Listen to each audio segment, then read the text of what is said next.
চাঁপাইনবাবগঞ্জ সদর উপজেলা পরিষদের সাবেক মহিলা ভাইস চেয়ারম্যান ও মহিলা লীগ নেত্রী নাসরিন আক্তারের বিরুদ্ধে ফুটবল মাঠ ভরাট ও গোরস্থানের সীমানা প্রাচীর নির্মাণের জন্য বরাদ্দ ৮ লাখ টাকা আত্মসাতের অভিযোগ উঠেছে।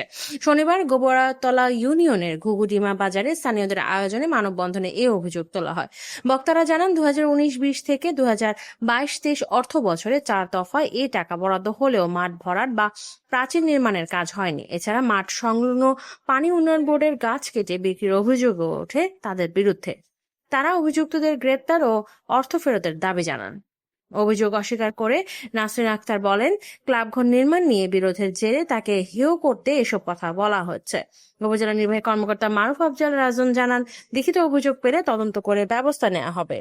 আমরা ঘুঘুডিমা প্রতিভা ক্লাবের পক্ষ থেকে পুরা গ্রামবাসী যে মাঠ ভরাটের মাঠ গর্ত এবং প্রোটেকশন ওয়ালের যে টাকাটা বরাদ্দ হয়েছিল 2 লক্ষ করে 4 লক্ষ টাকা, আমাদের ঘুঘুডিমা প্রতিভা ক্লাব এই মাঠ ভরাটটা কোনো ক্রমেই হয়নি। যে মাঠ ভরাটটুকু হয়েছে ছায়ের, সেই ছায়েরটুকু আমরা ভরেছিলাম, কিছু আমাদের বড় ভাইয়েরা মামারা কিছু ভরেছিল, সে সামান্য কিছু ছাই দিয়েছিল, কিন্তু আমাদের প্রতিশ্রুতি দিয়েছিল যে মাঠ ভরাট এবং প্রোটেকশন ওয়াল পুরাটাই সে নির্মাণ করে দেবে, কিন্তু আমরা তার বিনিময়ে কিছুই পাইনি।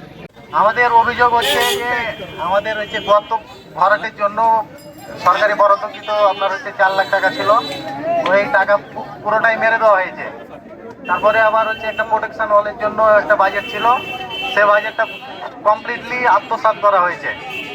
আরও কিছু অভিযোগ আছে ওনার নামে, আমাদের গোরস্থানের কিছু টাকা পয়সা ওই মেরে দিয়েছে, টোটালি টাকা তারা মেরে খেয়েছে। এবং এই বাজেটকৃত টাকা জেনে আমরা এই মানববন্ধনের মাধ্যমে আমরা সুষ্ঠু তদন্ত করে এর ন্যায় বিচার চাই।